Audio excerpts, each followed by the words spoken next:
Hello dear. तो जैसा कि आप लोगों को पता है कि बिहार में सीएचओ का बहाली आपका नोटिफिकेशन दे चुका है। मई स्टार्टिंग में इसका जो है अप्लाई शुरू होगा, ठीक है। लेकिन अब की बार जो दिया गया है नोटिफिकेशन, उसमें जो सिलेबस के लेकर बहुत सारे लोग जो है काफ़ी परेशान भी हैं।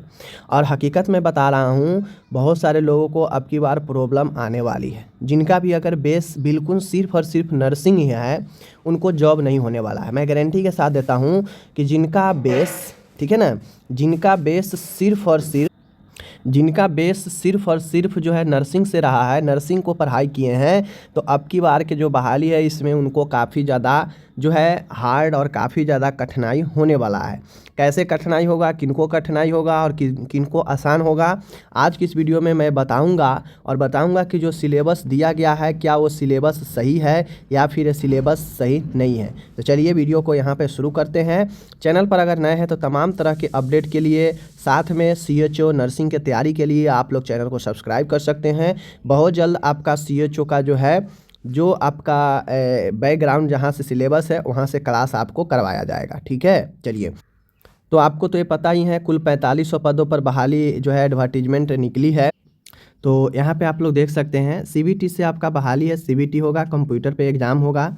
लेकिन आपको पता है जनरल नॉलेज से 20 क्वेश्चन 20 नंबर, ठीक है। रीजनिंग से 20 क्वेश्चन 20 नंबर, मैथ से 20 क्वेश्चन 20 नंबर, ठीक है, 60 नंबर हुआ।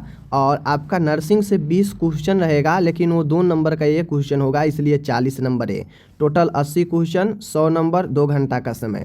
अब बहुत लोगों को दिक्कत यहाँ पे आ रही है कि ये जो 40 नंबर इनके नर्सिंग बैकग्राउंड से है ये तो ठीक है, लेकिन इधर जो 60 नंबर के ये पूछा गया है, बहुत लोग इसमें जो है परेशानी झेल रहे हैं कि जो नोटिफिकेशन जो सिलेबस दिया है काफ़ी अटपटा दिया है।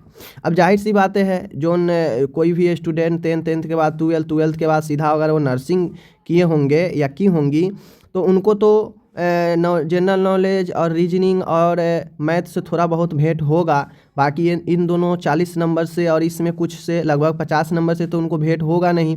तो और पता है कि 20 से 21 दिन आपका ऑनलाइन फॉर्म चलेगा और उसके जस्ट बाद एग्ज़ाम का डेट भी जो है आपका दे देगा बहुत जल्दी, इसमें ज़्यादा देरी भी नहीं लेगा। तो इस हिसाब से देखा जाए तो ये 60 नंबर काफ़ी टफ होने वाला है वैसे स्टूडेंट जो बिल्कुल भी कंपटीशन बैकग्राउंड से नहीं है। अगर जो स्टूडेंट कॉम्पिटिटिव का भी पढ़े होंगे बीच में, तो उनको थोड़ा सा आसान हो जाएगा, क्योंकि उनको बहुत चीज़ इसमें से पता होगा। बाकी ये 40 नंबर से कुछ होने वाला है नहीं। अगर इन 60 में से अगर आप कम से कम 60 में से 30 अगर आप नहीं करेंगे तो जॉब होना आपका मुश्किल है, ठीक है, समझ लीजिए। इन 60 में से अगर 30 आप नहीं करिएगा तो आपको मुश्किल हो जाएगा। भले ही आप ये 40 नंबर में आप भले ही 30 सही कर लीजिएगा, ठीक है, लेकिन इधर ये 60 में से कम अगर 30 अगर आप नहीं लाते हैं तो फिर आपको जॉब नहीं होगा, सीधा है। तो ये 60 में से 30-40 कम से कम लाने के लिए रीजनिंग पोर्शन काफ़ी आसान है। 20 क्वेश्चन है, आप इसमें से अगर आता है तो 15 आप आराम से कर लेंगे, बहुत आसान होता है। मैथ आपका इसमें से 20 है तो 10 आप ज़रूर कर लेंगे, थोड़ा सा फार्मूला वगैरह अगर आपको याद है तो 10 कर लेंगे।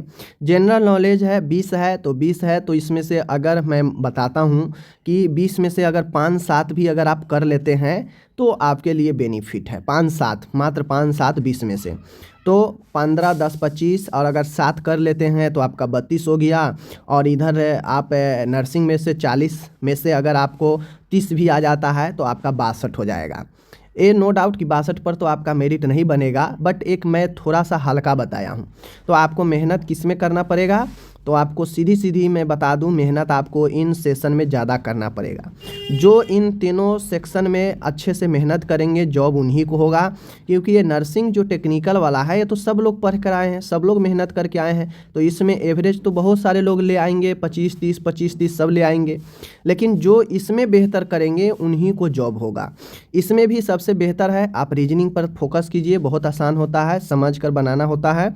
तो 20 में से अगर 15 आप ले आते हैं, मैथ में मैं 12 मान लेता हूँ, ठीक है, जनरल नॉलेज में मैं 10 मान लेता हूँ, तो देख लीजिए 15, 10, 25 और 12, 37।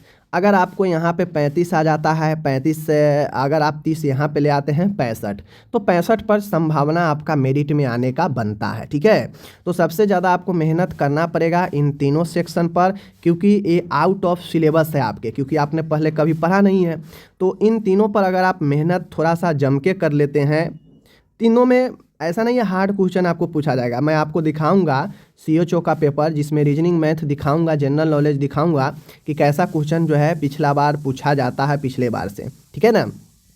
और CHO का सिलेबस सब जगह ऐसे ही होता है, रीजनिंग मैथ जनरल नॉलेज मिला के ही आपको दिया जाता है। ठीक है, भले स्टाफ नर्स का आएगा तो वहाँ पे सिर्फ और सिर्फ नर्सिंग से ही होता है, लेकिन CHO में आपको सब कुछ पूछा जाता है, सारे नॉलेज। ठीक है, तो मैं यही कहूँगा आप इन तीनों पर फोकस कीजिए, जनरल नॉलेज पर, रीजनिंग पर एंड मैथ पर, मैथमेटिक्स पर। ठीक है, तो आप इन तीनों पर मेहनत करेंगे तो 20 में 15 आप बिल्कुल रीजनिंग का कर सकते हैं, बहुत आसान होता है। 4-5 क्वेश्चन छोड़ दीजिएगा तो बाकी बन ही जाएगा।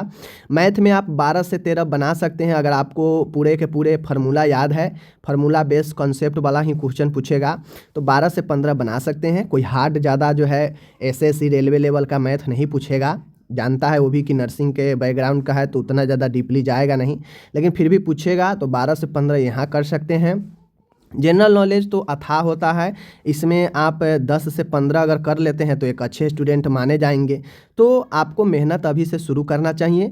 मैं रीजनिंग का जो लॉजिक होता है, जहाँ से ब्लड रिलेशन वगैरह हो गया, या आपका हो गया टाइम का हो गया, ठीक है, सीक्वेंस का हो गया, आपका जो है अल्फ़ाबेटिकल हो गया, तो ये सब जो है मैं आपको रीजनिंग में पढ़ाऊँगा, बता दूंगा कॉन्सेप्ट की कैसे सोचना चाहिए, कैसे बनाना चाहिए, वो तरीक़ा से आप बिल्कुल अच्छा कर सकते हैं। ठीक है, जनरल नॉलेज में भी मैं कोशिश करूंगा कि आप लोगों को ज़्यादा से ज़्यादा टॉपिक कवर करूं, कम से कम भूगोल और नागरिक, और आपका जो है भूगोल, नागरिक और स्टैटिक्स जीके जो होता है वहाँ से पूछ सकता है, तो मैं वो कोशिश करूँगा आप लोगों को ज़्यादा से ज़्यादा क्वेश्चन करवा दूँ। ठीक है, क्योंकि देखिए चीज़ें स्पष्ट है, इसमें आप कितना बेहतर कर लीजिए नर्सिंग में जॉब नहीं होने वाला है, क्योंकि इसमें सब लोग पढ़ कर आए हैं, सब लोग नर्सिंग के बनाएंगे, कोई 2-4 कम ज़्यादा बनाएंगे, लेकिन बहुत लोग ए पढ़ कर नहीं आए हैं। ठीक है ना, बहुत लोग ये 60 क्वेश्चन जो है ए पढ़ कर नहीं आए हैं, तो वो अभी से ही स्टार्ट करेंगे मेहनत करना, तो जो ज़्यादा मेहनत करेंगे इन 60 प्रश्न पर उन्हीं को जॉब होगा, सीधी सी बातें हैं।